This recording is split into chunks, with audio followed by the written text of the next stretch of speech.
নমস্কার বন্ধুরা, আমার আরও একটি রান্নার ভিডিওতে আপনাদেরকে স্বাগত জানাই।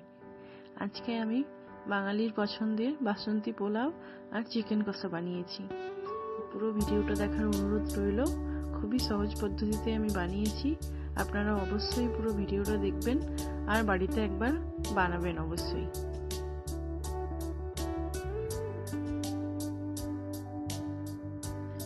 কড়াই গরম করে 2 চামচ মতো তেল দিয়ে দেব। এই 2 চামচ তেলেই আজকে চিকেনটা রান্না হবে। প্রথমেই ডুমো ডুমো করে কেটে রেখেছিলাম সেই আলুগুলো ভেজে নেব। প্রথমে আমি হলুদ দিতে ভুলে গিয়েছিলাম, পরে আমি হলুদ অ্যাড করে আলুগুলো ভালো করে ভেজে নিয়েছি।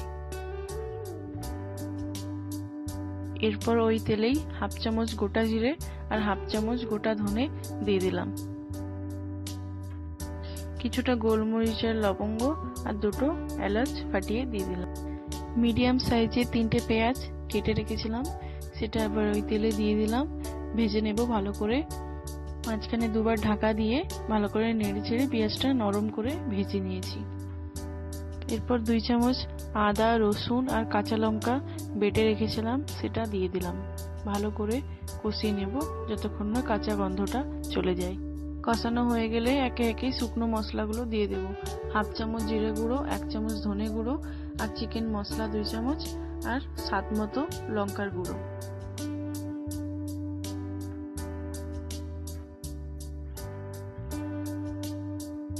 যেহেতু আমি তেলটা একটু কম দিয়েছি, নিচের থেকে ধরে যেতে পারে, ওই জন্য রান্নাটা আমি সম্পূর্ণ লো আঁচে করার চেষ্টা করেছি। আর মাঝখানে মাঝখানে কিছুটা করে জল দিয়ে দেব। একটা মিডিয়াম সাইজের টমেটো কুচিয়ে রেখেছিলাম, সেটা এবার দিয়ে দিলাম। মশলাটা ভালো করে কষানো হয়ে গেলে চিকেনটা দিয়ে দেব।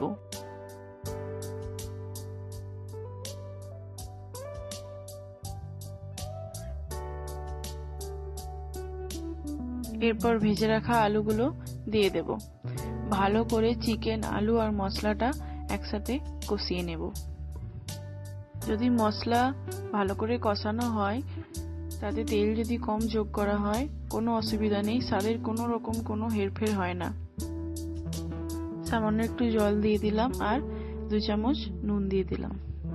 লো টু মিডিয়াম আছে 15 মিনিট মতো ঢেকে রাখলেই আমাদের কম তেল মশলায় চিকেন কষা রেডি। কালারটা আপনারা দেখতেই পাচ্ছেন, তেল কম দেওয়ার জন্য কিন্তু কোনো কিছুই আলাদা হয়নি। এরপরে আমি ওপর থেকে ধনেপাতা ছড়িয়ে দিলাম।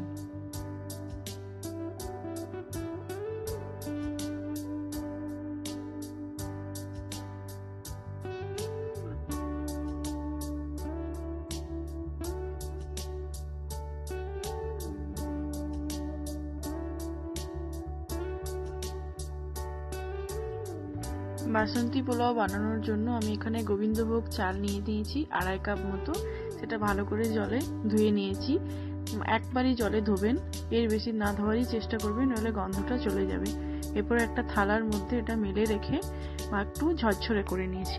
10 মিনিট পর এর মধ্যে 1/2 চামচ মতো হলুদ গুঁড়ো আর একটু আদা কুচিয়ে দিয়ে দেব আর 1 চামচ ঘি। সবকটা দিয়ে ভালো করে মিশিয়ে নেব। তখনই দেখতে পাবেন চালের জলটা পুরোটাই বেরিয়ে গেছে, চালটা কতটা ঝরঝরে হয়েছে। এরকম ভাবে 10 মিনিট রেখে দেব। এরপর একটা কড়াইয়ের মধ্যে 1/2 চামচ মতো তেল নিয়েছি। তেলের মধ্যে 2টো এলাচ ফাটিয়ে দিয়ে দেব আর 1/2 চামচ মতো গোটা জিরে দিয়ে দিলাম। 2টো তেজপাতা ছিঁড়ে দিয়ে দেব। এরপর নিজেদের পছন্দ মতো যতটা আপনাদের পছন্দ কাজু কিশমিশ নিয়ে নেবেন। আমি কিশমিশটা একটু বেশি পছন্দ করি, এই জন্য কিশমিশটা বেশি দিয়েছি। ভালো করে তেলের মধ্যে 2টো ভেজে নেব। এরপর চালটা দিয়ে ভালো করে মিশিয়ে নেব সবগুলো আর একটু ভেজে নেব।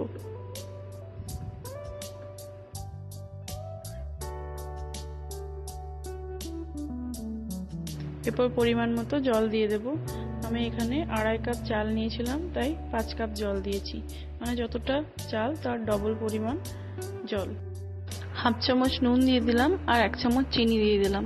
আমি যেহেতু মিষ্টি বেশি পছন্দ করি না, ওই জন্য 1 চামচ দিয়েছি। আপনারা চাইলে আপনাদের পছন্দ মতো মিষ্টি দিতে পারেন। 10 মিনিট ঢেকে রাখার পর ঢাকাটা খুলে একটু দেখে নিলাম, 90% মতো সিদ্ধ হয়ে গেছে। বাকিটা এরকম নাড়াচাড়া করলেই হয়ে যাবে। 5 মিনিট এরকম নাড়াচাড়া করলেই পোলাও রেডি। আপনারা দেখতেই পাচ্ছেন পোলাওটা কতটা ঝরঝরে হয়েছে, একটুও ভেঙে যাচ্ছে না। আমি সামনের থেকে দেখানোর একটু চেষ্টা করলাম যাতে আপনাদের বুঝতে সহজ হয়। আধা ঘন্টা ঢাকাটা খুলে রেখে দিলে দেখবেন আরো বেশি ঝরঝরে হয়ে যাবে, যে এক্সট্রা একটু যে জলটা ছিল সেটা শুকিয়ে যাবে। আমি এবারে থালাতে পোলাওটা সাজিয়ে দিয়েছি। এরপর দিয়ে দেব চিকেন কষাটা। চিকেন কষাতে আমি একটু ঝোল রেখেছিলাম, চাইলে এটা নাও রাখতে পারেন। তাহলে আর দেরি না করে ঝটফট বানিয়ে ফেলুন মিষ্টি মিষ্টি বাসন্তী পোলাও আর ঝাল ঝাল চিকেন কষা। ভিডিওটি যদি আপনাদের ভালো লেগে থাকে তাহলে অবশ্যই একটা লাইক করে দেবেন, আর বাড়িতে অবশ্যই বানিয়ে একবার দেখবেন, এটা আমার রিকোয়েস্ট রইল। চ্যানেলটি যদি সাবস্ক্রাইব করা না থাকে অবশ্যই সাবস্ক্রাইব করে নেবেন পরবর্তী ভিডিওর জন্য। ধন্যবাদ।